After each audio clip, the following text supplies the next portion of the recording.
Hello दोस्तों, Awadhesh academy पर आपका स्वागत है। दोस्तों, आज हम जानेंगे राजा राम मोहन रॉय के बारे में।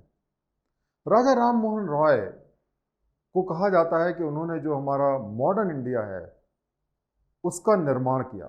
मेकर ऑफ मॉडर्न इंडिया का टाइटल उनको अक्सर दिया जाता है। दोस्तों, उन्होंने एक नींव रखी हमारे देश की, एक मॉडर्न इंडिया बनाने की जो नींव रखी, उसकी बदौलत आज हम काफ़ी हद तक मॉडर्न हुए हैं, दुनिया के देशों के साथ जुड़े हैं, दुनिया की अच्छी चीज़ों को समझने में कामयाब हुए हैं। तो आज हम जानेंगे कि ये राजा राम मोहन राय कौन थे और उन्होंने हमारे देश में क्या क्या अच्छे काम किए और उनके क्या विचार थे। राजा राम मोहन राय का जन्म जो है वो 1772 में हुगली ज़िले में, जो कि वेस्ट बंगाल में है, वहाँ पे हुआ था। वो एक महान धार्मिक और सोशल और एक तरीके से जो एजुकेशनल रिफॉर्मर। 1828 में उन्होंने ब्रह्मोस सभा की नींव रखी द्वारका नाथ टैगोर के साथ मिलकर के। ये एक सोसाइटी थी जो कि मॉडर्न थॉट्स को समझती थी और पुराने जो भी हमारे विचार थे उनको एक मॉडर्न परिप्रेक्ष्य में प्रस्तुत करती थी। उन्होंने वेदांत फिलॉसफी को रिवाइव किया, उपनिषद जो है उसके बारे में जाना और उसकी व्याख्या की। दोस्तों, ये एक बड़ी इंपॉर्टेंट चीज़ है हमें जानना कि जो हमारा हिंदू धर्म है उसकी जो नींव है वो वेद ने रखी।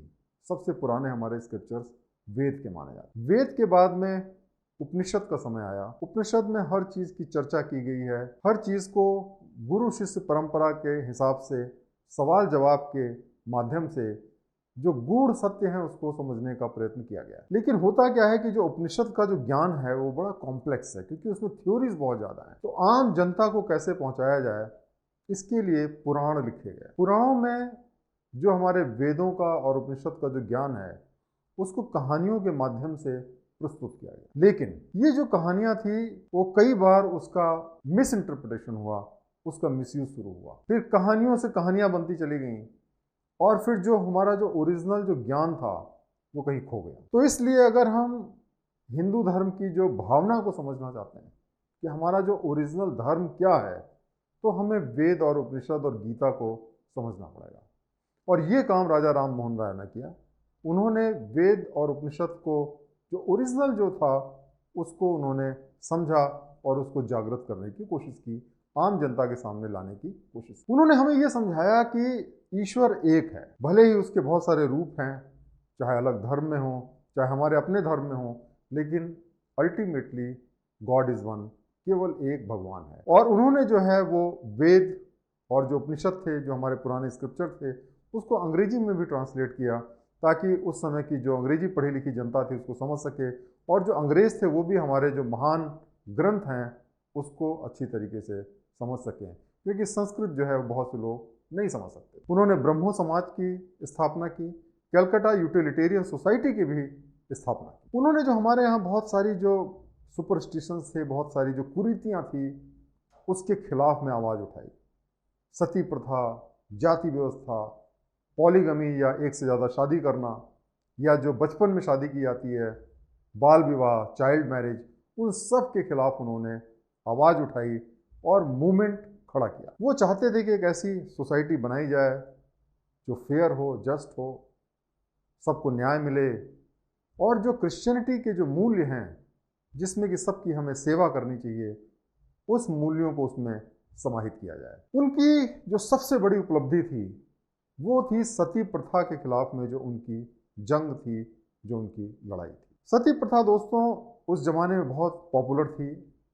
जब पति की मृत्यु हो जाती थी तो जो पत्नी होती थी वो उसी के साथ आग में जल करके स्वयं को ख़त्म कर देती थी। ये बहुत ही दर्दनाक और बहुत ही बुरी पद्धति थी जिसके खिलाफ उन्होंने आवाज़ उठाई। उनके अपने भाई की जब डेथ हुई तो जो उनकी भाभी थी वो सती हो गई थी। राजा राम मोहन राय तब बहुत कम उम्र के थे।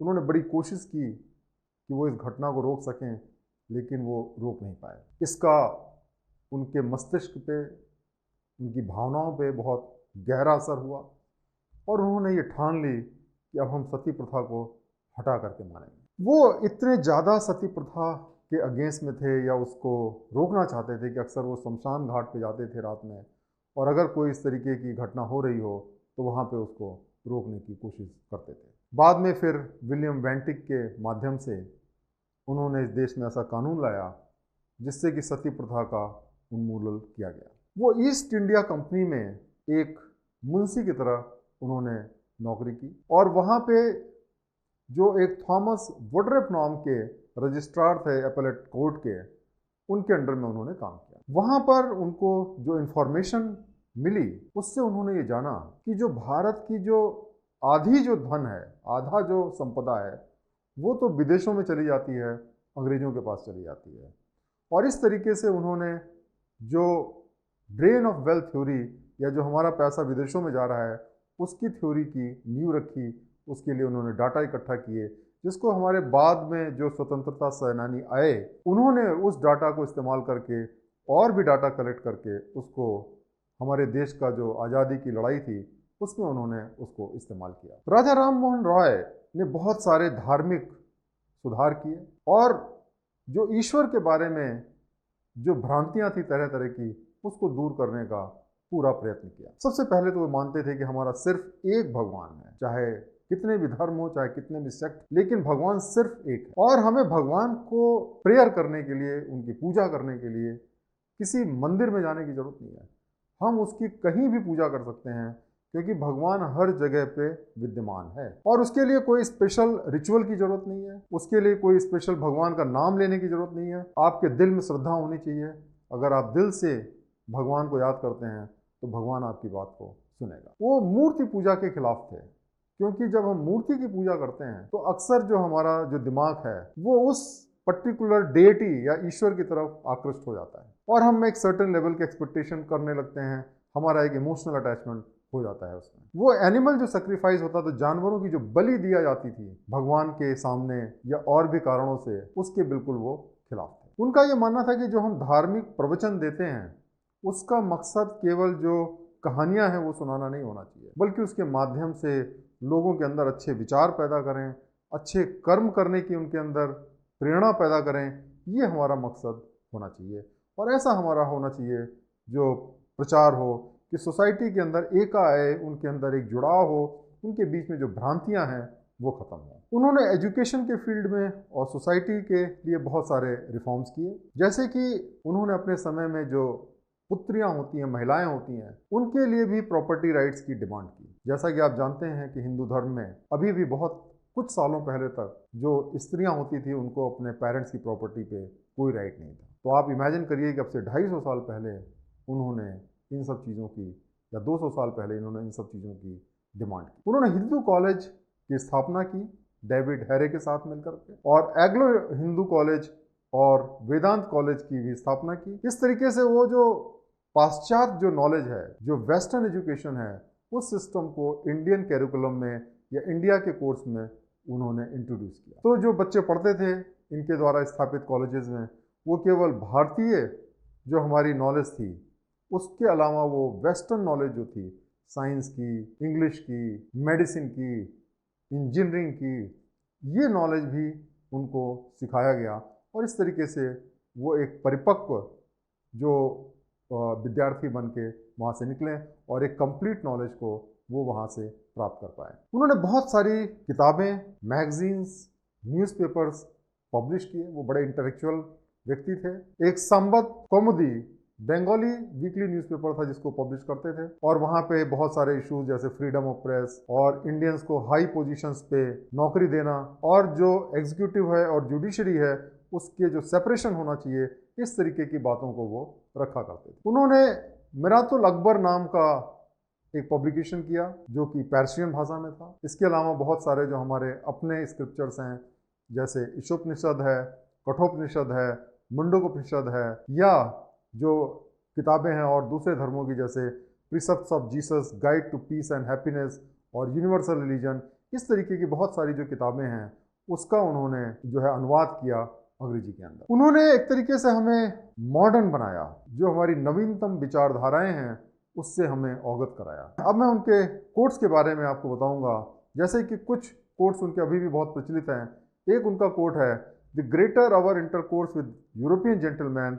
The greater will be our improvement in literary, social and political affair. उस जमाने में लोग जो ब्रिटिशर्स होते थे उनसे बड़ी नफरत करते थे, उनसे बड़ा दूर रहते थे और ये समझते थे कि वो हमें भ्रमित करने के लिए आए हुए हैं। लेकिन राजा राम मोहन राय का ऐसा मानना था कि जितना हम उनके पास में रहेंगे, जितना हम उनसे सीखेंगे, उतना ही जो है हमारा जो ज्ञान है वो बढ़ेगा और जो हमारी सोसाइटी है वो बेटर होगी और जो हमारे पॉलिटिक्स है वो भी बेटर होगी, क्योंकि वो जो उनका सिस्टम था वो मॉडर्न सिस्टम था, बेहतर सिस्टम। इसी तरीके से उन्होंने कहा, the superstitious practice which deform the Hindu religion have nothing to do with the pure spirit of its dictate. बहुत सारी कुरीतियाँ जो हमारे हिंदू धर्म में हैं, उनका जो हमारा जो वास्तविक धर्म है, जो वेदों में उपनिषद में लिखा हुआ है, उनसे कोई भी लेना देना नहीं है। ये कुरीतियाँ बाद में शुरू हुई और इस बात की ज़रूरत है कि हम उन कुरीतियों के खिलाफ खड़े हों, हम उन कुरीतियों को अपने देश से, अपने धर्म से हटाएं। तो इस तरीके से वो एक बहुत ही मॉडर्न थिंकर थे और उन्होंने इस देश में उस तरीके का काम शुरू किया जिसने हमारे देश को एक मॉडर्न कंट्री बनाया। आज अगर हम कह सकते हैं कि हमारा देश बहुत सारे नवीनतम विचारों को एब्जॉर्व करता है, हम आज साइंटिस्ट बन सकते हैं, आईटी प्रोफेशनल बन सकते हैं और हम डॉक्टर्स बनते हैं। तो ये जो सारी चीज़ें हैं, इसकी कहीं ना कहीं जो आधारशिला थी वो राजा राम मोहन राय जी ने रखी। तो मुझे उम्मीद है दोस्तों कि आज आपने राजा राम मोहन राय के बारे में अच्छी तरीके से आपको एक जानकारी मिली होगी और आप उनके बारे में बेहतर तरीके से समझ पाए होंगे। थैंक यू वेरी मच ये वीडियो देखने के लिए। और जो लेक्चर्स हैं, जो बाद में क्वेश्चंस हैं, उसको आप प्रैक्टिस करें, नोट्स को आप अच्छी तरीके से समझें और इससे आपको अच्छा से अच्छा स्कोर करने में या इस सब्जेक्ट को समझने में आपको सुविधा होगी। धन्यवाद।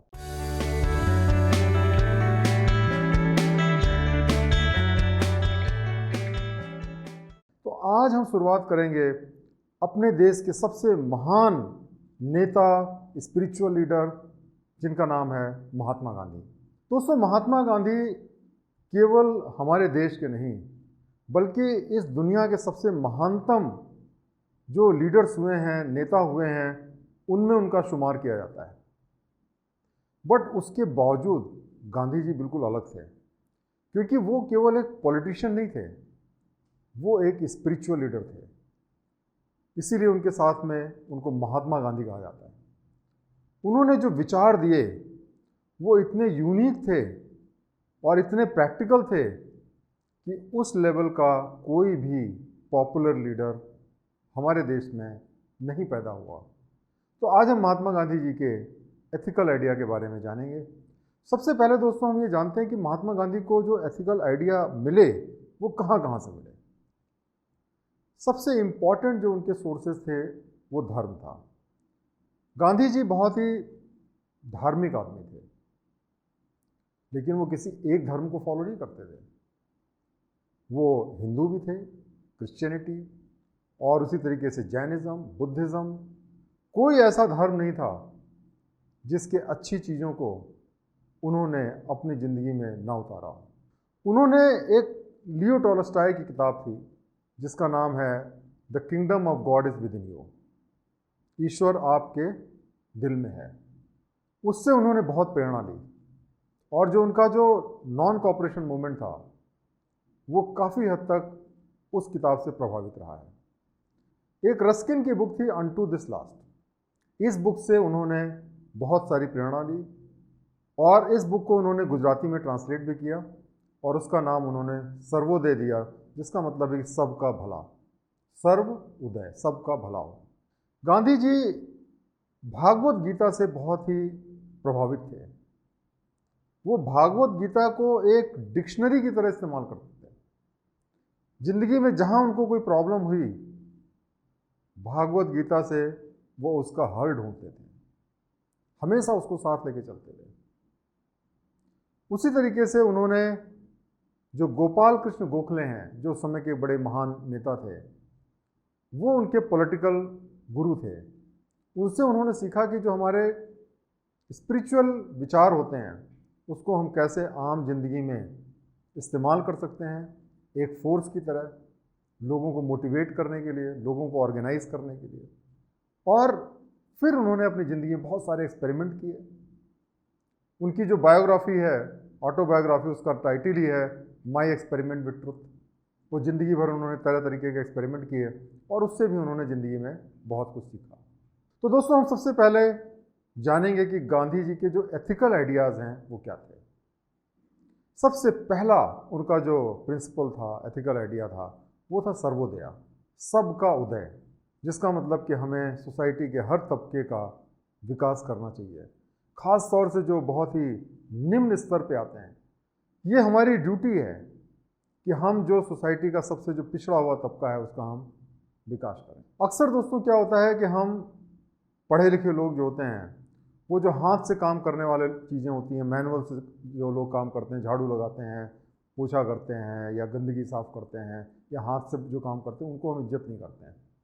हम समझते हैं कि दिमाग का काम ज़्यादा सुपीरियर है। गांधी जी ने जो मैनुअल वर्क है उसको उन्होंने इम्पोर्टेंस दी। जैसा कि आप जानते हैं, वो स्वयं चरखा काटते थे, अपनी टॉयलेट्स खुद साफ़ करते थे, झाड़ू लगाते थे। उस तरीके से उन्होंने स्वयं उस काम को करके जो हमारी सोसाइटी का अक्सर जो एक निम्न तबका करता है उसको उन्होंने इज्जत बख्शी और ये दिखाया कि वो काम किसी भी तरीके से, किसी इंटेलेक्चुअल काम से कम नहीं है। गांधी जी का ईश्वर पे परम विश्वास था। वो ये मानते थे कि ईश्वर हम सब के अंदर है और ईश्वर इस दुनिया को चलाता है। उनका ये मानना था कि जो हमारी आत्मा है वो ईश्वर का ही रूप है और भगवान हमें अपनी आत्मा के माध्यम से कम्युनिकेट करता है। गांधी जी बहुत सारे काम अपनी अंतरात्मा की आवाज़ पे करते थे, उसका कोई लॉजिक नहीं होता था। जैसे आप देखिए, जैसे उन्होंने दांडी मार्च शुरू किया, वो उनके दिल से ऐसी आवाज़ आई कि उनको करना चाहिए, उन्होंने शुरू कर दिया और जिस तरीके से उसको कामयाबी मिली, जिस तरीके से उसका इम्पैक्ट हुआ, वो तो सब हम जानते हैं। तो गांधी जी ये मानते थे कि ईश्वर हमारे अंदर रहता है और अगर हम अपने दिल की बात सुने, अपनी आत्मा की आवाज़ सुने, तो हम हमेशा सही रास्ते पे चल सकते हैं। लेकिन बहुत सारे जो रिलीजियस लीडर्स होते हैं, जो तरह तरीके के मंदिर जाते हैं, रिचुअल्स करते हैं, गांधी जी उस तरह के नहीं थे। उनको आपने कभी नहीं देखा होगा कि बहुत सारे मंदिरों में जाकर पूजा करें, क्योंकि वो ये मानते थे कि भगवान का कोई रूप नहीं होता, भगवान का कोई कैरेक्टर या उसको आप डिफाइन नहीं कर सकते, कोई गुण नहीं होता। भगवान निर्गुण होता है, निरंकार होता है। उसको आप किसी स्टैचू में, आइडल में, मूर्ति में बांध नहीं सकते। लेकिन फिर भी मूर्ति का महत्व ये रहता है कि उसको देख करके हम ईश्वर को याद करते हैं, उनके गुणों को याद करते हैं और वैसे बनने के लिए प्रेरित होते हैं। उस हद तक हमें मूर्ति की इम्पोर्टेंस को समझना पड़ेगा। वो ये मानते थे कि सारे भगवान एक हैं और भगवान के लॉ को फॉलो करना, भगवान के जीवन को फॉलो करना ज़्यादा महत्वपूर्ण है बजाय इसके कि उनको शब्दों को याद करना। आप अच्छे क्रिश्चियन तब हैं जब आप जीसस क्राइस्ट की लाइफ को फॉलो करें। अच्छे हिंदू तब हैं जब आप भगवान राम या भगवान कृष्ण की लाइफ को फॉलो करें, बजाय इसके कि आप सारे शब्दों को याद कर लें, रोज़ आप पूजा पाठ करें, लेकिन काम बिल्कुल उल्टा करें। भगवान के बारे में ये भी मानते थे कि भगवान सत चित आनंद होता है। सत का मतलब हो गया ट्रुथ या रियलिटी, चित का मतलब नॉलेज और आनंद का मतलब ब्लिस। तो भगवान ही हमें जो है वो सही रास्ते पे ले जाता है, उसी से हम ज्ञान अर्जित करते हैं और वही हमें आनंद का भी स्रोत है। गांधी जी की एक जो सबसे बड़ी खास बात थी, वो ये मानते थे कि जो सत्य है, ट्रुथ है, वो और भगवान पर्याय है। लोग कहते हैं कि God is truth, but Gandhi ji कहते थे ट्रुथ इज गॉड। अगर आप सही हैं, सही रास्ते पे चल रहे हैं, सही कर्म कर रहे हैं, तो आप सबसे धार्मिक व्यक्ति हैं, चाहे आप कोई भी धर्म ना फॉलो करें, कोई भी रिचुअल आप ना फॉलो करें। उनका धर्म सत्य का धर्म था। इसीलिए गांधी जी ने कहा कि I am devoted to nothing but truth. मैं केवल सत्य के लिए डिवोटेड हूं, सत्य की पूजा करता हूं। And I owe no discipline to anybody but truth.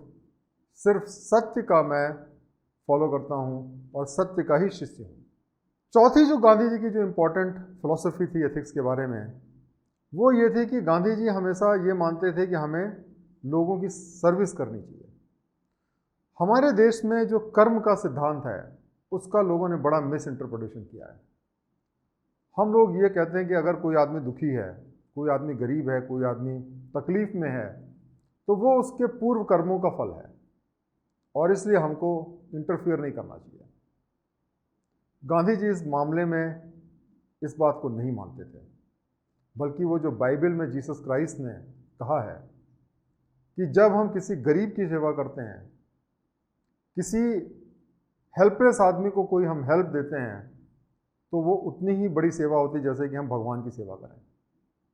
तो वो इस प्रिंसिपल को मानते थे और ये मानते थे कि हमें सोसाइटी में सर्विस करनी चाहिए। पांचवी बड़ी इंपॉर्टेंट चीज़ थी, गांधी जी ये मानते थे कि क्लीनलीनेस या सफाई या स्वच्छता ये बहुत ज़्यादा इंपॉर्टेंट है। केवल वो ज़मीनी स्वच्छता की बात नहीं करते थे कि घर साफ रखो, कपड़े साफ रखो, बल्कि दिल को साफ रखना बहुत ज़रूरी है। जब तक हमारा दिल साफ नहीं है तब तक हम जिंदगी में अच्छे कर्म नहीं कर सकते हैं। इसीलिए उनका एक बड़ा फेमस कोट है, cleanliness is next to godliness.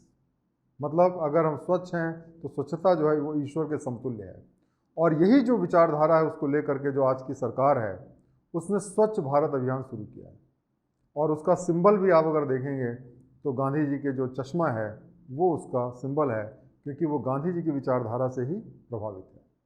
लेकिन सिर्फ आसपास स्वच्छता करना जरूरी नहीं है, सेल्फ प्योरिफिकेशन करना जरूरी है, दिल की शुद्धि करना जरूरी है। दिल के अंदर से बुरे विचारों को निकाल के अच्छे विचारों को रखना, ये सबसे बड़ी प्योरिटी का साइन है। छठी एक बड़ी इंपॉर्टेंट चीज़ थी दोस्तों कि गांधी जी एंड और मीन्स, इसके बारे में गांधी जी के बहुत ही क्लियर थॉट थे। मतलब कि जो एक रास्ता हम अख्तियार करते हैं किसी लक्ष्य को पाने के लिए, तो कई बार ऐसे फिलोसोफर्स होते हैं, कई बार ऐसे थिंकर्स होते हैं, जैसे हमारे यहाँ पे चाणक्य हुए या मैकियावेली हुए। उनका ये कहना था कि अगर हमारा अंत अच्छा है तो हम उसके लिए कोई भी रास्ता अख्तियार करें वो जायज़ है। तो बुरे रास्ते पे चल के भी अगर हमें अच्छा अंत मिलता है तो ये बुरा नहीं है, ऐसा बहुत लोगों का मानना है। लेकिन गांधी जी इस बात को नहीं मानते थे। उनका ये मानना था कि अंत या गोल और जो रास्ता है वो एक ही चीज़ है। There is no difference between and means, they are one and the same thing. आप बुरे रास्तों पर चल के अच्छे मकसद को कभी हासिल नहीं कर सकते। तो अगर हमें अच्छे कर्म करने हैं, अच्छा मकसद चाहिए, तो हमारा रास्ता भी सही होना चाहिए। सातवीं इंपॉर्टेंट चीज़ थी, गांधी जी का मानना था कि जो हमारा ह्यूमन नेचर है वो पवित्र है, सत्य है। बहुत सारे धर्मों में ऐसा माना जाता है कि जो आदमी है वो जब पैदा होता है तो पाप से ग्रसित होता है, और आदमी का नेचर ऐसा होता है कि वो बुरे कर्म ही करना चाहता है। केवल डर से, चाहे वो भगवान का डर हो, चाहे कानून का डर हो, वो सिर्फ डर से सही काम करता है। अदरवाइज अगर वो डर खत्म हो जाए तो वो हमेशा गलत काम करेगा। गांधी जी इस बात से सहमत नहीं थे। उनका ये कहना था कि हर आदमी जो है वो अंदर से अच्छा होता है, क्योंकि हर आदमी के अंदर ईश्वर होता है, अच्छे कर्म करना चाहता है। लेकिन ये जो सिचुएशन है, जिस सोसाइटी में रह रहा है, उसकी वजह से या अपनी अज्ञानता की वजह से वो गलत काम को करता है। और ये जो वॉयलेंस है, जिससे कि हम दबा करके लोगों से सही काम करवाना चाहते हैं, पनिशमेंट देके सही काम करवाना चाहते हैं, ये सही नहीं है, क्योंकि सत्य और हिंसा साथ साथ नहीं जा सकते हैं। तो गांधी जी का ये मानना था कि हर इंसान अंदर से अच्छा होता है और वो अच्छे कर्म करना चाहता है, सिर्फ सिचुएशन की वजह से या अज्ञानता की वजह से वो बुरे कर्म करता है। गांधी जी का एक बहुत इंपॉर्टेंट प्रिंसिपल है अहिंसा। बल्कि हम ये कहें कि अगर गांधी जी को लोग दुनिया में अगर किसी चीज़ से जानते हैं तो वो जानते हैं अहिंसा की वजह से। अहिंसा का मतलब कि हम कभी किसी को कोई हिंसा ना करें। हिंसा केवल फिजिकल नहीं, किसी को आपने मारा, जान ले ली, इवन वर्बल, इवन विचारों के अंदर भी हमारे हिंसा नहीं होनी चाहिए कि हम किसी को डिस्ट्रॉय कर दें, किसी का बुरा सोचें, नफ़रत हो, गुस्सा हो। ये सारी चीज़ें दोस्तों जो हैं वो हिंसा का स्वरूप होती हैं। विचार से ही शब्द होते हैं और शब्द से ही फिर हमारा एक्शन होता है। अगर हम विचारों पे कंट्रोल कर लें और हमारे विचार अच्छे हो जाएं, नफरत हमारे दिल में ही ना हो, तो हिंसा कहाँ से आएगी? तो गांधी जी मानते थे कि जो हमारी अहिंसा है वो बहुत बड़ा धर्म है, और ये हमारा एक ह्यूमन नेचर है कि हम हिंसा नहीं करना चाहते। लेकिन ये सिचुएशन से, इग्नोरेंस की वजह से हम ये हिंसा करते हैं। लेकिन जिस आदमी ने मान लिया कोई हिंसा की या गलत काम किया, तो हमें उससे नफरत नहीं करनी चाहिए, क्योंकि वो एक एक्शन है, उस मूवमेंट का एक्शन है, उसकी गलती से हो गया। वही आदमी कल दूसरा अच्छा काम भी कर सकता है। इसीलिए उन्होंने कहा, hate the sin but love the sinner. क्यों? बुरे कर्म से नफरत करिए, चाहे वो कोई भी करे, आपका अपना कोई व्यक्ति करे, लेकिन बुरे आदमी से नफरत नहीं करिए, क्योंकि कोई आदमी बुरा नहीं होता है। हर आदमी के अंदर ईश्वर है, और वो आदमी अच्छा कर्म करना चाहता है। कल वो अगर सुधर जाता है, अच्छे कर्म करने लगता है, तो फिर आपको उसको एक्सेप्ट करना चाहिए। गांधी जी मानते थे कि ये जो आई फॉर आई पॉलिसी है, कि किसी ने आपकी एक आंख निकाली, आप उसकी आंख निकाल लो, तो ये पॉलिसी सही नहीं है। बदले की जो हमारी पॉलिसी है, वायलेंस है, वो सही नहीं है। क्योंकि अगर ये पॉलिसी हम आगे तक बढ़ाएं तो सारी दुनिया अंधी हो जाएगी, सारी दुनिया ख़त्म हो जाएगी, क्योंकि एक आग की तरह है जो सारे दुनिया को जला देगी।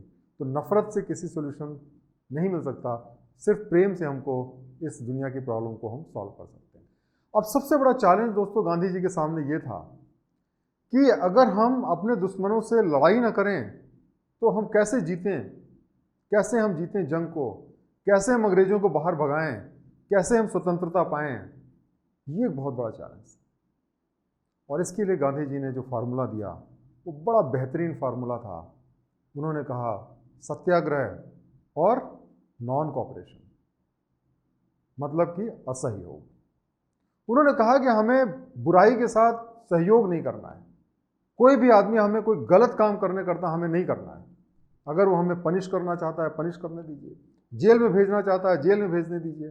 जो करना चाहे करे, हम उसको नहीं करेंगे। असहयोग करेंगे, हम बुरे काम के साथ सहयोग नहीं करेंगे। और ये उनका सबसे बड़ा जो है प्रिंसिपल था, जिसको कि उन्होंने हेनरी थॉरो जो है, उनका रेजिस्टेंस टू सिविल गवर्नमेंट जो था, वहाँ से उन्होंने इस प्रेरणा को लिया। और उन्होंने ये कहा कि हमें जो अथॉरिटी हमारी है, गवर्नमेंट के ऐसे ऑर्डर्स को मानने से इनकार कर देना चाहिए जो कि सही नहीं है, और उसके बदले में हमको जो भी पनिशमेंट होता है उस पनिशमेंट को सहर्ष स्वीकार करना चाहिए। और इसको फॉलो करते हुए वो बहुत बार जेल गए, जैसा कि आप जानते हैं कि उनकी बहुत सारी ज़िंदगी जेल में बीती, लेकिन उन्होंने कंप्रोमाइज़ करने के लिए बिल्कुल मना कर दिया। तो गांधी जी ने जो सत्याग्रही है उसके अंदर कौन कौन सी क्वालिटीज़ होनी चाहिए उसके बारे में बताया। पहली क्वालिटी होनी चाहिए कि उसके अंदर गुस्सा नहीं होना चाहिए। किसी ने आपको कोई डांट दिया, गाली दे दी या फिजिकली हर्ट कर दिया, तो आपको गुस्सा नहीं आनी चाहिए। क्यों? क्योंकि वो अपनी अज्ञानता की वजह से काम कर रहा है। आपको उसको नफरत आपके अंदर उससे नहीं होनी चाहिए। अगर वो गुस्सा भी है आप पे, अगर वो चिल्लाता है या आपको हर्ट करने की कोशिश करता है, तो उस गुस्से को आपको सहने की शक्ति होनी चाहिए। उन्होंने कहा कि आप जो भी आपके ऊपर अटैक होते हैं, असॉल्ट होते हैं, उसको आप रिटेलिएट ना करें कि उसने आपको एक झापड़ मारा, आपने भी एक झापड़ मारा। वो चीज़ नहीं करना चाहिए। लेकिन उसके जो असॉल्ट हो उसके सामने हमें गुस्सा नहीं होना चाहिए। उसने किया, ठीक है, उसने कर दिया, हम उसको एक्सेप्ट कर लें, लेकिन हम उसकी बात न माने, हम उससे डर के काम न करें। ये बड़ा इंपॉर्टेंट चीज़ है। अगर वो चाहे तो अरेस्ट कर ले, अगर वो चाहे तो हमें जान से भी मार दे, जो करना चाहे करे, लेकिन हम उसकी बात नहीं मानेंगे, हम गलत काम को नहीं करेंगे, सत्य का आग्रह करेंगे और सत्य के रास्ते पे ही चलेंगे, चाहे उसका जो भी अंजाम हो। हम उसको गाली भी नहीं देंगे, हम उसके बुरे के बारे में सोचेंगे नहीं, उसकी बुराई भी नहीं सोचेंगे, उसको इंसल्ट भी नहीं करेंगे, लेकिन हम उसके ऑर्डर को नहीं मानेंगे। और जो हमारा लीडर है, सत्याग्रह का लीडर है, उसके ऑर्डर को हम पूरी तरीके से फॉलो करेंगे। जो अर्थव्यवस्था है उसके बारे में गांधी जी के अलग विचार थे। खास तौर से वो विचार जो आजकल हमारे मॉडर्न जनरेशन के लोगों के होते हैं। आजकल जो बाजार की व्यवस्था है उससे बिल्कुल ही भिन्न थे। पहली बात तो उन्होंने कहा कि हमें फिजिकल काम करना चाहिए और उससे हमें अपनी जीवन अर्जन करना चाहिए। इसीलिए वो हमेशा चरखा काटते थे, अपना सारा काम करते थे। तो हमें मैनुअल कम करना चाहिए। ये जो इंटेलेक्चुअल काम है उससे ज़्यादा सैक्रेड या पवित्र है जो हम काम अपने हाथ से करते हैं, जिसमें हमारा पसीना बहता है, जिससे हम इस दुनिया के आम आदमी के साथ में कनेक्ट होते हैं। सबसे बड़ी बात देखिए, जो एक इंटेलेक्चुअल आदमी होता है वो अपने को बड़ा सुपीरियर समझता है, लेकिन जब आप आम आदमी के काम करते हैं तो आप उनसे जुड़ जाते हैं।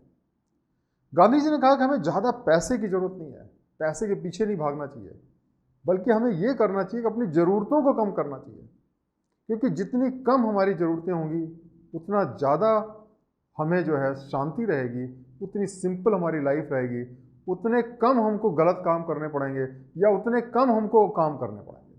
तो हमारी ज़िंदगी सरल हो तो सादा जीवन उच्च विचार, जो एक हमारी पुरानी कहावत है, उसको गांधी जी सपोर्ट करते थे और उसको फॉलो करते थे। उन्होंने ये कहा कि अगर आपके पास बहुत पैसा है, आपने कुछ ऐसा काम किया है, आपका कुछ ऐसा बिजनेस है, अगर आपके पास बहुत पैसा है तो आप उसका अपने को मालिक न समझें बल्कि उसका एक ट्रस्टी समझें,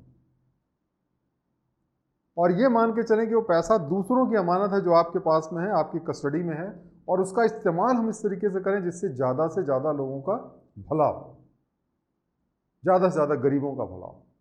तो जो अमीर आदमी हो उसको अपने पैसे को एज अ ट्रस्टी यूज़ करना चाहिए। लेकिन गांधी जी जो उस समय कम्युनिस्ट की जो एक बड़ी विचारधारा थी कि सबको बराबर कर दो, जो आदमी अमीर हो उसका पैसा ले लो और बांट दो, उसके बिल्कुल खिलाफ थे। वो कभी भी इस बात को सपोर्ट नहीं करते थे कि फोर्सफुली, ज़बरदस्ती आप जो अमीर आदमी उसका पैसा ले लें। लेकिन अमीर आदमी को इस तरीके से प्रेरित किया जाए और उसको समझाया जाए कि आपको इतने पैसे की जरूरत ही नहीं है, आप क्यों फालतू का पैसा लेके बैठे हुए हो। अगर उसके दिमाग में बात आती है तो उस पैसे को अपनी इच्छा से वो लोगों में डिस्ट्रीब्यूट करेगा, वो भी खुश होगा और ये दुनिया भी खुश रहेगी। गांधी जी ने जो पाप है उसके बारे में भी गांधी जी की अपनी विचारधारा थी। उन्होंने 7 तरीके के पाप को चिन्हित किया। यंग इंडिया में एक उन्होंने लेख था जो कि अक्टूबर 22, 1925 में लिखा, जिसमें उन्होंने 7 पाप का या 7 सिंस का जिक्र किया। ये कौन कौन से पाप हैं? वेल्थ विदाउट वर्क, आपके पैसा आप एक्वायर कर रहे हैं, पैसा आपके पास बहुत है और काम आप नहीं कर रहे हैं। बाप ने पैसा दे दिया, सोसाइटी से आपने ले लिया, इंटरेस्ट की वजह से आप बैंक में पैसा पड़ा हुआ, इंटरेस्ट आप लेके एंजॉय कर रहे हैं, काम नहीं कर रहे हैं, ये एक पाप है। देखिए, जब हम काम करते हैं तो हम सोसाइटी को कुछ कंट्रीब्यूट करते हैं, कुछ देते हैं सोसाइटी को, और जब हम सोसाइटी को कुछ देते हैं तो हमें केवल पैसा नहीं मिलता है, एक संतुष्टि मिलती है, एक ज़िंदगी का मकसद मिलता है। सिर्फ जीना ही मकसद नहीं होता है, सिर्फ खाना ही मकसद नहीं होता है, एक सर्विस और एक लोगों के साथ कनेक्ट करना भी हमारा एक मकसद होता है। तो अगर हम सिर्फ पैसा पा जाएं और काम न करें तो ये पाप से कम नहीं है। प्लेजर विदाउट कॉन्शियस, ऐसा सुख जिसमें कि हमारी आत्मा को दुख पहुंचे, जिसमें हमारी आत्मा तृप्त ना हो, आत्मा के सोच के विचार हो, जो इमोरल प्लेजर्स हों, ये प्लेजर जो हैं वो एक तरीके से पाप है। नॉलेज विदाउट कैरेक्टर, ज्ञान है लेकिन चरित्र नहीं है। आजकल तो ऐसे लोगों की भरमार है, इतना ज्ञान चारों तरफ है इंटरनेट में, किताबों में, कि 15-16 साल का जब तक लड़का होता है या लड़की होती है उसको इतनी ज्ञान हो जाती है, इतनी चीज़ें उसको पता चल जाती हैं जो कि हमारे जो पूर्वज थे उनको पूरी ज़िंदगी में नहीं पता चलती। लेकिन उस ज्ञान का क्या होता है? मिसयूज़ होता है, उससे अपना भी नुकसान होता है, दूसरों का भी नुकसान होता है। ज्ञान तो एक शक्ति की तरह है जिसका दुरुपयोग भी हो सकता है, सदुपयोग भी होता है। अगर आपका चरित्र अच्छा है तो ज्ञान का सदुपयोग होगा, अगर आपका चरित्र खराब है तो आप हमेशा उसको मिसयूज़ करेंगे। और इस वजह से अगर आपका सिर्फ ज्ञान है और चरित्र नहीं है आपके अंदर तो वो एक पाप है। कॉमर्स विदाउट मॉरलिटी, आप एक व्यापारी हैं, अब आपका एक ही ध्येय है कि ज़्यादा से ज़्यादा पैसा कमा लो, कोई आदमी जिसको की जरूरत हो आपके सामान की, उससे मैक्सिमम एक्सटॉर्शन कर लो। अगर आपके अंदर चरित्र नहीं है तो आपका जो बिजनेस है, जो प्रॉफिट है, वो एक पाप है। आप बिजनेस को एक जीविका का जरिया बनाइए, लेकिन उसको एक्सटॉर्शन तो ना बनाइए। तो गांधी जी का कहना था कि अगर आपका जो बिजनेस है या कॉमर्स है जिसके अंदर मॉरलिटी नहीं है तो वो एक पाप है। साइंस विदाउट ह्यूमिलिटी, जो साइंटिफिक डेवलपमेंट है, अगर उसका जो ध्येय है वो किसी को पावर देना है, न्यूक्लियर बॉम्ब बना दिया, मिसाइल्स बना दिया जिससे कि आप दूसरों का नुकसान करें, लाखों लोगों की जान ले लें, तो वो भी पाप है। साइंस का पर्पस होना चाहिए ह्यूमैनिटी को सर्व करना, इंसान की बेहतरी करना, उसका डिस्ट्रक्शन नहीं होता है। रिलीजन विदाउट सेक्रीफाइस, धर्म है, आप बड़े धार्मिक हैं लेकिन दूसरों के लिए कुछ देना नहीं चाहते। देखिए, धर्म हमें क्या सिखाता है? धर्म हमें सिर्फ ये सिखाता है कि हम सब एक हैं, क्योंकि हमारे अंदर एक ही ईश्वर है। इसलिए अगर दूसरों की पीड़ा से आपको पीड़ा ना हो, दूसरों के दुख से आपको दुख ना हो, दूसरों की तकलीफ से आपको तकलीफ ना हो और आप कुछ दें ना उसको, उसकी मदद ना करें, तो ये जो धर्म है ये व्यर्थ है। और ये धर्म या ऐसी जो रिचुअल्स हैं, ऐसे जो कर्म हैं, ये पाप है। सेक्रीफाइस बहुत जरूरी है किसी भी धर्म के अंदर। पॉलिटिक्स विदाउट प्रिंसिपल, आजकल आप देखिए बहुत सारे राजनेता हैं जिनका कोई प्रिंसिपल नहीं है, एक ही प्रिंसिपल है, वोट वोट वोट, सिर्फ वोट लेना चाहते हैं। ऐसे काम करते हैं पॉपुलर हो, ज़्यादा से ज़्यादा वोट हो, ये भी एक पाप है। गांधी जी ने जो चौरा चौरी का जो मूवमेंट था उसमें एक मामूली सा वॉयलेंस हुआ, उनका जो है जो अहिंसा का प्रिंसिपल था उस पर आघात हुआ, उन्होंने तुरंत उस मूवमेंट को वापस ले लिया। उस समय गांधी जी बहुत अनपॉपुलर हो गए थे, उनको कितनी नफरत का सामना करना पड़ा, लेकिन वो प्रिंसिपल से डिगे नहीं। आप इस बात पे डिस्कस कर सकते हैं कि उनका प्रिंसिपल सही था कि नहीं था, ये एक डिस्कशन का मुद्दा हो सकता है, लेकिन इस बात में कोई दो राय नहीं कि अपने प्रिंसिपल्स को, अपने वसूलों को उन्होंने सेक्रीफाइस नहीं किया। और ये बहुत ज़रूरी है ज़िंदगी में। इसीलिए उन्होंने कहा पॉलिटिक्स अगर बिना प्रिंसिपल की जाए तो वो एक पाप है।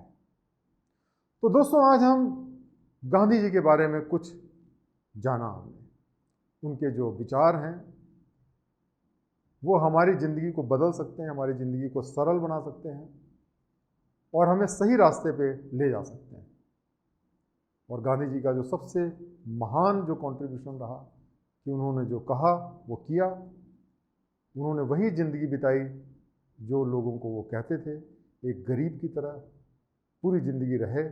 कभी भी ज़िंदगी में उन्होंने पैसा इकट्ठा नहीं किया, कभी ज़िंदगी में उन्होंने लग्जरी इंजॉय नहीं की, और इसीलिए हम सब उनकी इज्जत करते हैं और उनके बताए हुए रास्ते पे चलने की कोशिश करते हैं। बहुत बहुत धन्यवाद दोस्तों मेरा लेक्चर देखने के लिए, और आप जो हमारे क्वेश्चंस हैं इसके बाद में उसको भी अटेम्प्ट करें, इससे आपको इस चैप्टर को समझने में और ज़्यादा मदद मिलेगी। Thank you very much.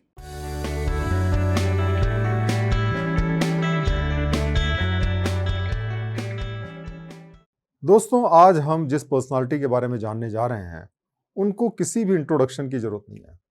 उनको हम सब जानते हैं और उनको हम बहुत प्यार करते हैं, और उनका नाम है डॉक्टर APJ अब्दुल कलाम।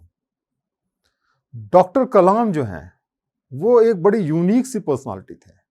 वो हर चीज़ का मिश्रण थे, एक तरफ धार्मिक थे तो दूसरी तरफ साइंटिफिक थे, एक तरफ वो रैशनल थे तो दूसरी तरफ सारे ट्रेडिशंस को फॉलो करते थे, धर्मों में सारे धर्मों की इज्जत करते थे, और सबसे बड़ी बात यह है कि बड़े मोटिवेटर थे।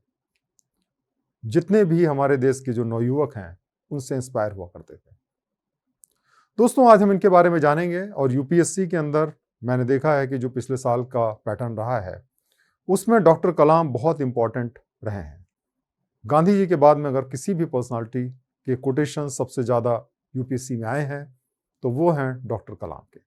तो चलिए हम डॉक्टर कलाम के बारे में आज जानते हैं, उनके विचारों के बारे में जानते हैं, उनको समझते हैं, ताकि उनसे रिलेटेड जो भी क्वेश्चंस आते हैं उनका हम अच्छी तरीके से जवाब दे सकें। सबसे पहले हम डॉक्टर कलाम की जो जीवन गाथा है उसके बारे में जानते हैं। जैसा कि हम जानते हैं कि डॉक्टर कलाम एक एरोस्पेस साइंटिस्ट थे। वो जो हैं रामेश्वरम में पैदा हुए, जो तमिलनाडु में है, और उन्होंने फिजिक्स और एरोस्पेस इंजीनियरिंग की पढ़ाई की। उन्होंने 4 डिकेड्स तक, 40 साल तक एज अ साइंटिस्ट और साइंस एडमिनिस्ट्रेटर, बिकॉज वो टॉप पोजीशन पे पहुंचे, काम किया। 2 मेन ऑर्गेनाइजेशंस, एक है DRDO, defence research and development organisation, और दूसरा है ISRO, Indian space research organisation. India का जो सिविलियन स्पेस प्रोग्राम हुआ करता था और जो मिलिट्री मिसाइल डेवलपमेंट एफर्ट था इंडिया का, उसमें वो सबसे आगे थे और उसके साथ वो इन्वॉल्व थे। और उनकी जो डेथ हुई, वो एज अ गेस्ट जब वो IIM शिलोंग गए हुए थे, वहाँ पे एक लेक्चर डिलीवर कर रहे थे, तो उनको एक हार्ट अटैक आया और उनकी डेथ जो है वो 27 जुलाई 2015 को हुई। डॉक्टर कलाम जो है, उन्होंने ज़िंदगी में बहुत कुछ हासिल किया। वो एक बहुत ही छोटे शहर से आए, बहुत ही एक ऑर्डिनरी घर से निकले, लेकिन वो ऊंचे से ऊंचे मुकाम पे पहुंचे।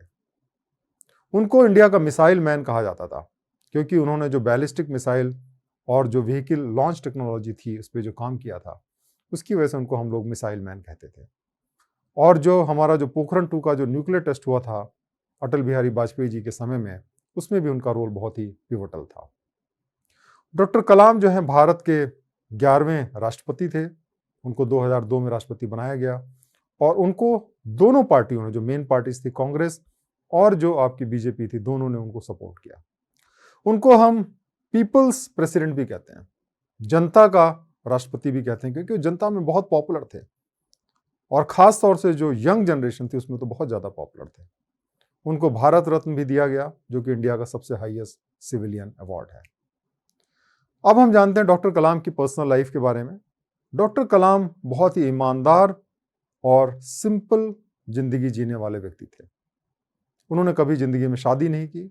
उनके पास में कोई प्रॉपर्टी बहुत ज़्यादा नहीं थी। उन्होंने ज़िंदगी में कभी कोई प्रॉपर्टी नहीं बनाई। जब उनकी डेथ हुई तो उनके पास में कुछ उनकी किताबें थी, उनका वीणा था, कुछ कपड़े थे, एक CD प्लेयर था और लैपटॉप था। उसके अलावा उन्होंने कोई भी प्रॉपर्टी नहीं बनाई। जब उनकी डेथ हुई तो उन्होंने कोई भी विल या कोई भी ऐसी वसीयत नहीं छोड़ी और उनकी जो पोजीशन थे उनके बड़े भाई के पास चले गए, जो उस समय जीवित थे। तो देखिए, डॉक्टर कलाम की जो लाइफ है वो अपने में एक इंस्पिरेशन है, क्योंकि वो इतने गरीब परिवार से आए और उसके बावजूद वो इतनी ऊंचाई तक पहुंचे। तो उससे हम सबको एक इंस्पिरेशन मिलती है, प्रेरणा मिलती है कि हम जिंदगी में कुछ भी कर सकते हैं। अब हम जानते हैं उनके जो रिलीजियस और स्पिरिचुअल व्यूज़ हैं, जो उनके धार्मिक विचार हैं और आध्यात्मिक विचार हैं, उनके बारे में जानते हैं। दोस्तों, डॉक्टर कलाम एक साइंटिस्ट थे, जैसा कि हम सब जानते हैं, लेकिन वो धार्मिक भी थे। इस तरीके से धर्म और विज्ञान का उनके अंदर एक बहुत ज़बरदस्त समागम था। वो साइंटिस्ट तो थे ही, लेकिन वो एक अच्छे मुसलमान भी थे और वो रोज़ नमाज पढ़ते थे और रमज़ान में वो फास्ट भी रहते थे। उनके जो पिताजी थे, जब वो उनको बचपन से ही डॉक्टर कलाम के अंदर सारे धर्मों की इज्जत करना सिखाया और एक धर्म दूसरे धर्म के बारे में जाने, ये उनको प्रेरणा दी। डॉक्टर कलाम इस बात के लिए पूरी तरीके से कन्विंस थे कि इंडिया जो है एक ऐसा देश है कि जहाँ पे इतनी सारी जो हमारी इश्यूज़ हैं उसका एक ही सोल्यूशन है कि हम एक दूसरे के साथ में डायलॉग करें, बात करें और एक दूसरे के साथ में सहयोग करें। इसी से हमारी जितनी भी धार्मिक हैं या जो हमारी सोशल इश्यूज़ हैं, सामाजिक इश्यूज़ हैं या जो राजनीतिक हमारी जो इश्यूज़ हैं, उनका जो प्रॉब्लम्स का जो समाधान है वही से हमको मिलेगा। तो जितने भी लीडर्स हैं, चाहे वो किसी भी तबके से आते हैं, सबको आपस में बातचीत करके हर समस्या का समाधान निकालना चाहिए। उनकी एक सबसे बड़ी बात ये थी कि वो सारे धर्मों का आदर करते थे और वो सबको कहते थे कि हमें सारे धर्मों को इज्जत देनी चाहिए। और उनके हिसाब से जो इस्लाम था उसका एक बहुत इंपॉर्टेंट पॉइंट था कि सभी धर्मों की हमें इज्जत करनी चाहिए। उन्होंने केवल कहा नहीं बल्कि उसको फॉलो भी किया। उन्होंने हिंदू जो ट्रेडिशंस थे, हिंदू जो स्क्रिप्चर्स थे, उसके बारे में जानकारी हासिल की, संस्कृत सीखी और भागवत गीता जो है उसके बारे में उन्होंने ज्ञान अर्जित किया। और वो वेजिटेरियन थे, शाकाहारी थे। तो इस तरीके से वो अपने व्यवहार से भी सारे धर्मों को जोड़ने की कोशिश करते थे। वो कहा करते थे कि जो महान लोग होते हैं उनके लिए धर्म जो है एक रास्ता है जिससे हम दोस्त बनाते हैं, लेकिन जो छोटे लोग होते हैं वो धर्म को एक लड़ाई का हथियार बनाने की कोशिश करते हैं। तो इस तरीके से उन्होंने जो हमें बताया कि धर्म जो है उसको हम एक यूनिफाइंग टूल बना सकते हैं, एक दूसरे के साथ दोस्ती करने का जरिया बना सकते हैं, और अगर हम इसको सीखें तो मैं समझता हूँ हम इस देश में बहुत सारा पीस ला सकते हैं और समृद्धि ला सकते हैं। दोस्तों, डॉक्टर कलाम जो है नवयुवकों में बहुत ज़्यादा पॉपुलर थे, क्योंकि वो चाहे जितने उनकी एज हो गई थी, 70 साल से भी ज़्यादा थी, लेकिन उसके बावजूद जो है वो बिल्कुल, उनकी जो थिंकिंग थी वो बिल्कुल फ्रेश थी। वो लोगों को सपने देखने के बारे में बताया करते थे। उनका ये कहना था कि सबसे पहले हमें बड़े सपने देखने चाहिए, क्योंकि जब हम सपने देखेंगे तभी हमारे सपने पूरे होंगे। वो कहा करते थे कि सपने देखना बहुत ज़रूरी है, और जब हम सपने देखेंगे तभी जो सपने होते हैं वो विचारों में कन्वर्ट होते हैं, और विचार जो है वो फिर हमारे एक्शंस को चेंज करते हैं, और इसी से हम अपने मंजिल तक पहुंचते हैं। तो इस तरीके से उन्होंने कहा कि हमें बड़े सपने देखने चाहिए ताकि हम जिंदगी में बड़े काम कर सकें। उन्होंने यूथ को बहुत प्रेरित किया। उन्होंने कहा कि जो हमारे यूथ हैं, जो हमारे नवयुवक हैं, उनको अलग तरीके से सोचने की ज़रूरत है। उनको नई चीज़ों का इन्वेंशन बहुत ज़रूरी है। उनको ऐसे रास्तों पे चलना चाहिए जिस पे और कोई अभी तक ना चला हो, क्योंकि वहीं पे चल के हम कुछ ज़िंदगी में अच्छा पा सकते हैं। हमारे अंदर इतना करेज होना चाहिए, साहस होना चाहिए कि जो चीज़ लोग कहते हैं इम्पॉसिबल है उसको भी हम ढूंढ के निकालें, और जो भी हमारे सामने प्रॉब्लम आती हैं उसको ओवरकम करें और सफलता को हासिल करें। ये जो क्वालिटीज़ हैं ये हम सबको अडॉप्ट करनी चाहिए, तभी हम अपना काम पूरा कर सकते हैं, और ये मैसेज वो यंग लोगों को दिया करते हैं। उन्होंने हमें ये भी बताया कि अगर हम जिंदगी में कुछ बड़ा अचीव करना चाहते हैं तो उसके लिए हमारा जो माइंड है बहुत फोकस होना चाहिए और एक ही चीज़ पे केंद्रित होना चाहिए। अगर हम बहुत सी चीज़ों पे अपना दिमाग लगाएंगे तो हम जो है कोई भी मकसद को नहीं पा पाएंगे, खास तौर से अगर वो बड़ा मकसद हो। और हमें भी किसी भी तरीके की जो डिफ़िकल्टीज़ होती हैं, परेशानियाँ होती हैं, उससे भागना नहीं चाहिए, क्योंकि जब हम परेशानियों को ओवरकम करते हैं, उन परेशानियों पे विजय पाते हैं, तभी जो है हमें सफलता मिलती है। तो उनको हमें एज अ स्टेपिंग स्टोन या अपने मील का पत्थर हमें समझना चाहिए, ताकि जो है हम उन पे चढ़ करके ही आगे बढ़ने की प्रेरणा पाएं। तो डॉक्टर कलाम जो हैं वो ऐसे व्यक्ति थे जिनको सब लोग रिस्पेक्ट करते थे, सब लोग उनका आदर करते थे।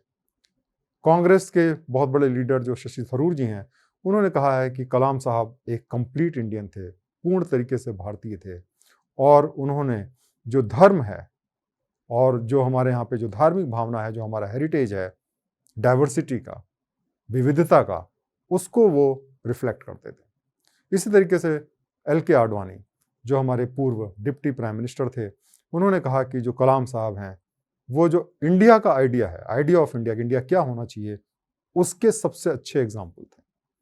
उनके अंदर सारे जो कल्चर्स और ट्रेडिशंस हैं उसका बेस्ट जो था वो उनके अंदर पाया जाता है। और इस तरीके से जो इंडिया की जो यूनिटी है, जो कि डाइवर्सिटी को जोड़ करके बनती है, उसके सबसे अच्छे अगर कोई प्रतिबिंब थे और कोई उस व्यक्ति थे तो वो थे डॉक्टर कलाम। तो इस तरीके से दोस्तों डॉक्टर कलाम जो हैं वो भारतीयता की प्रतिमूर्ति थे, और हमें उनसे बहुत कुछ सीखने को मिलता है। हमें वो प्रेरित करते हैं कि हम बड़े सपने देखें, बड़ी बड़ी चीज़ों को हासिल करें, मिलजुल करके रहें। धर्म जो है उसको एक हथियार ना बनाएं, बल्कि धर्म के माध्यम से एक दूसरे के नज़दीक आएँ, एक दूसरे को समझें। तो मुझे उम्मीद है कि डॉक्टर कलाम के बारे में आज हमने अच्छी तरीके से जाना, और कोई भी सवाल अगर डॉक्टर कलाम के बारे में आता है तो हम उसका अच्छा सा जवाब दे पाएंगे। बहुत बहुत धन्यवाद।